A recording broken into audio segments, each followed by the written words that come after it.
സേനാപതി വേണു, ഈ കുത്തിത്തിരിപ്പുകാർ എന്ന് പറയുന്നത് നിങ്ങളെ ഉദ്ദേശിച്ചാണ്. കേരളത്തിൽ നിന്നുള്ള MP മാർ, കേരളത്തിൽ നിന്നുള്ള MLA മാർ, ഇവരൊക്കെ ക്രെഡിറ്റ് കിട്ടുന്നതിന് വേണ്ടി, അല്ലെങ്കിൽ ക്രൈസ്തവ സഭകളുടെ വോട്ട്, ഇപ്പോൾ എന്തൊക്കെ പറഞ്ഞാലും UDF തന്നെയാണ് ക്രൈസ്തവ വോട്ടുകളുടെ പ്രധാന ഗുണഭോക്താക്കൾ. അത് തിരിച്ചറിഞ്ഞാണ് നിങ്ങൾ ഇറങ്ങി പുറപ്പെട്ടത് എന്ന കാര്യത്തിൽ യാതൊരു സംശയമില്ല. അതുമാത്രമല്ല, ഛത്തീസ്ഗഡിലെ കോൺഗ്രസ് അത് മതപരിവർത്തന നിരോധന നിയമത്തിന് അനുകൂലമാണ്. അപ്പോൾ അവർക്ക് അവിടെ ഒന്നും ശബ്ദിക്കാൻ കഴിയുകയില്ല. കോൺഗ്രസ് തന്നെയാണ് ഈ നിയമം ഛത്തീസ്ഗഡിൽ കൊണ്ടുവന്നതും. അതുകൊണ്ട് അവർ സൈലൻ്റ് ആയിരുന്നു. പക്ഷേ ഇവിടെ നിന്ന് പോയി കുത്തിത്തിരിപ്പുണ്ടാക്കിയെന്നാണ് BJP-ക്കാർ ഇപ്പോൾ പറയുന്നത്. അതായിരുന്നു യഥാർത്ഥ നാടകമെന്ന്. നിങ്ങളെ കൊണ്ട് ഒന്നും ചെയ്യാൻ കഴിഞ്ഞില്ല. അവിടെ രാജീവ് ചന്ദ്രശേഖർ ഇടപെട്ട് കേന്ദ്രത്തിലും അതുപോലെ തന്നെ ഛത്തീസ്ഗഡ് സർക്കാരിലും സമ്മർദ്ദം ചെലുത്തി ഇങ്ങനെ ഒരു മോചനത്തിന് വഴി തെളിച്ചു എന്നുള്ളതാണ്. മഞ്ജുഷേ, ഞങ്ങൾക്ക് ഈ കാര്യത്തിൽ ഒരു ക്രെഡിറ്റും വേണ്ട. ക്രെഡിറ്റ് വേണ്ട എന്ന് പറയാൻ കാരണം, പണ്ട് സോളമൻ രാജാവിന്റെ മുമ്പിൽ കുട്ടിയുടെ മാതൃത്വത്തെക്കുറിച്ച് തർക്കമുണ്ടായി. അപ്പം ഒന്ന് ഒറിജിനൽ മാതാവും മറ്റത് കുട്ടിയെ അവകാശപ്പെടുന്നയാണ്. അപ്പൊ രാജാവ് പറഞ്ഞത് നമുക്കെന്നാ ഇതിനെ കീറി മുറിച്ച് രണ്ടാക്കി കൊടുക്കാമെന്ന് പറഞ്ഞപ്പോൾ യഥാർത്ഥ മാതാവ് പറഞ്ഞു വേണ്ട, കുട്ടി ജീവിച്ചോട്ടെ. ഞങ്ങൾക്ക് ഒരു ക്രെഡിറ്റും വേണ്ട ഇതിൻ്റെ അകത്ത്. കാരണം ഞങ്ങൾ ഇതിൻ്റെ അകത്ത് നടത്തിയിട്ടുള്ള ആത്മാർത്ഥമായ ഇടപെടൽ അത് ഇതിൽ വിക്റ്റിമായിട്ടുള്ള ആളുകൾക്ക് അവർക്കെല്ലാവർക്കും അറിയാവുന്നതാണ്. ഇവിടെ ബഹുമാന്യായ ജിജി പറഞ്ഞ കണക്ക് പ്രകാരമാണെങ്കിൽ ഒരാളെ കിണറ്റിൽ തള്ളിയിടുക, അവൻ കിണറ്റിൽ വീണ് ശ്വാസം മുട്ടി ചാകാറാവുമ്പോഴേക്കും കയറുമായിട്ട് ഇറങ്ങുക, അവനെ രക്ഷപ്പെടുത്തുക, എന്നിട്ട് പറയുക കിണറ്റിൽ വീണവനെ ഞങ്ങൾ രക്ഷിച്ചു എന്ന് പറഞ്ഞ പോലെയല്ലേ ഇപ്പൊ BJP-ക്കാർ പറയുന്നത്. അവരെ കള്ളക്കേസിൽ കൊടുക്കുക, കള്ളക്കേസിൽ കൊടുക്കിയതിന് ശേഷം ഞങ്ങൾ പോയി അവരെ ഇടപെട്ട് രക്ഷിച്ചു എന്നുള്ളതല്ലേ. അപ്പോ ഞങ്ങൾ പറയുന്നു, ഞങ്ങളുടെ ഇടപെടൽ, ആ ഇടപെടൽ അത് വളരെ ആത്മാർത്ഥമായി വളരെ സത്യസന്ധമായി ആദ്യത്തെ UDF സംഘം MLA-മാര് ബഹുമാന്യായ കൊല്ലം MP Shri MK Premachandran, Chalakudy MP ബഹുമാന്യായ Benny Behanan, അതുപോലെ തന്നെ ശ്രീ കൊടിക്കുന്നൻ സുരേഷ്, ഇവർ 3 പേരുമാണ് ആദ്യ UDF സംഘവുമായിട്ട് അവിടെ പോകുന്നത്. അതിനുശേഷം പിന്നെ ബാക്കി MP-മാര്, ഇടതുപക്ഷത്തിന്റെ ആളുകൾ, ഇവരൊക്കെ പോയി. പക്ഷെ ജിജി മനസ്സിലാക്കേണ്ട ഒരു കാര്യം എന്തെന്ന് ചോദിച്ചാൽ, എന്തുകൊണ്ട് നിങ്ങൾ ഇതിന് സമ്മർദ്ദരായി, അല്ലെങ്കിൽ എന്താ പറയുക, അവിടുത്തെ കടുംപിടുത്തത്തിൽ നിന്ന് നിങ്ങൾ പിന്നോക്കം പോകേണ്ടി വന്നു എന്ന് ചോദിച്ചാൽ, കേരളത്തിൽ നിങ്ങൾക്കെതിരെ ഉയർന്ന ഒരു ജനവികാരമുണ്ട്.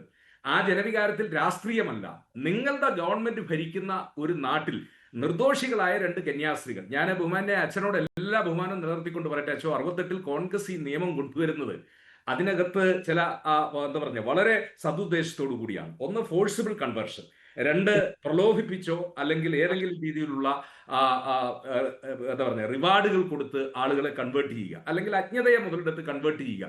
ഞങ്ങൾ ചോദിക്കുന്നു, 68-ൽ കോൺഗ്രസ് കൊണ്ടുവന്ന നിയമം 2014 ഞങ്ങൾ അധികാരത്തിൽ നിന്ന് പുറത്തു പോകുന്നത് വരെ എന്തെങ്കിലും ബുദ്ധിമുട്ടുകൾ ഈ കാര്യത്തിൽ അവിടെ ഈ ആദിവാസി മേഖലകളിൽ പ്രവർത്തിക്കുന്ന കന്യാസ്ത്രീകൾക്കോ ആർക്കെങ്കിലും ഉണ്ടായിട്ടുണ്ടോ? ഉണ്ടെങ്കിൽ പറയട്ടെ. എന്റെ അറിവിൽ കഴിഞ്ഞ സർക്കാരിന്റെ കാലത്തും ഉണ്ടായിട്ടുണ്ട്, കഴിഞ്ഞ കോൺഗ്രസ് സർക്കാരിന്റെ കാലത്തും ഉണ്ടായിട്ടുണ്ട്, കഴിഞ്ഞ സർക്കാരിന്റെ കാലത്തും ഉണ്ടായിട്ടുണ്ട്.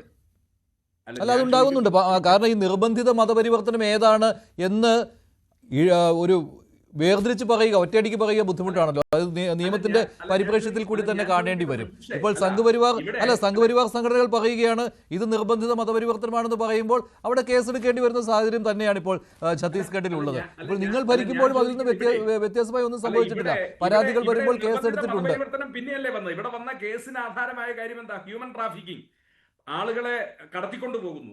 ആളുകളെ കടത്തിക്കൊണ്ടു പോകുന്നത് UAPA പ്രകാരമോ അല്ലെങ്കിൽ NIA കേസെടുക്കേണ്ടതോ ആയി വരുന്നത് ഏതൊക്കെ കാര്യത്തിനാണ്? അത് വളരെ ഗുരുതരമായ കാര്യങ്ങളല്ലേ. ആളുകളെ എന്താ പറഞ്ഞ ഫോഴ്സ്ഫുൾ എന്താ പറഞ്ഞ വ്യഭിചാരത്തിന് വേണ്ടി കൊണ്ടുപോവുക, അല്ലെങ്കിൽ ഓർഗൻ എടുക്കുന്നതിന്, കിഡ്നി എടുക്കുന്നതിന്, കണ്ണെടുക്കുന്നതിനൊക്കെ കൊണ്ടുപോവുക, അല്ലെങ്കിൽ അടിമത്വ വേലയ്ക്ക് കൊണ്ടുപോവുക. അങ്ങനെ വളരെ ഗുരുതരമായ കുറ്റകൃത്യങ്ങളല്ലേ ഹ്യൂമൻ ട്രാഫിക് എന്ന് പറയുന്ന. ഏതെങ്കിലും പ്രായപൂർത്തിയായ 2 സ്ത്രീകളോ പ്രായപൂർത്തിയായ 2 ആളുകൾ അവര് 2 കന്യാസ്ത്രീകളുടെ കൂടെ ഏതെങ്കിലും തൊഴിൽശാലയിലേക്കോ തൊഴിൽ തേടിയോ അവര് ഒളിച്ചും പാത്തും ഒന്നും അല്ലല്ലോ പോയത്. അവരെ തട്ടിക്കൊണ്ടു പോവുകയോ വാഹനത്തിന്റെ അകത്ത് പൂട്ടിക്കൊണ്ടുപോവുകയോ കയ്യും കാലും കെട്ടി കൊണ്ടുപോകുകയോ ഒന്നും അല്ലല്ലോ ചെയ്തത്.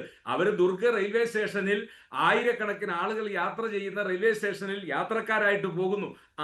സേനാപതി വേണു, ഇതൊക്കെ ഉണ്ടാകുമ്പോഴും, വസ്തുതകൾ ഇതൊക്കെ ആയിരിക്കുമ്പോഴും ഇവിടെ BJP-ക്ക് നന്ദി പറയുന്നത് അത് ശരിയോ തെറ്റോ? ഇപ്പോൾ സഭാ നേതൃത്വം ഇപ്പോൾ പ്രതികരിച്ച എല്ലാവരും BJP-ക്ക് നന്ദി പറയുന്നുണ്ട്. നിങ്ങൾക്കുമുണ്ട് കേട്ടോ, നിങ്ങൾ ഇറങ്ങി പുറപ്പെട്ടതിനെ അവർ അഭിനന്ദിക്കുന്നുണ്ട്, അവർ നന്ദി പറയുന്നുണ്ട്. പക്ഷേ BJP-യെ അവർ ഇതേ രീതിയിൽ തന്നെ അഭിനന്ദിക്കുന്നുണ്ട്. കാരണം രാജീവ് ചന്ദ്രശേഖറിന്റെ പ്രവർത്തനം, രാജീവ് ചന്ദ്രശേഖർ തന്നെ പറഞ്ഞുവല്ലോ, സഭ ആവശ്യപ്പെട്ടത് കൊണ്ടാണ് ഞാൻ ഇറങ്ങിയത്, അത് വിജയിച്ചു എന്ന്. അതിനെ കത്തോലിക്ക സഭ തള്ളിക്കളയുന്നില്ല. അല്ല, അതിനകത്ത് ഫാദർ പറഞ്ഞ കാര്യത്തെ ഞാൻ പൂർണ്ണമായിട്ട് പിന്തുണയ്ക്കുകയാണ്. കാരണം ഛത്തീസ്ഗഡ് ഭരിക്കുന്നതും കേന്ദ്രം ഭരിക്കുന്നതും BJP-യുടെ ഗവൺമെന്റാണ്. ഒരു ഗവൺമെന്റ് മിഷണറിക്ക് മാത്രമേ ഒരു റിലീസിംഗിൽ നടപടി സ്വീകരിക്കാൻ പറ്റത്തുള്ളൂ.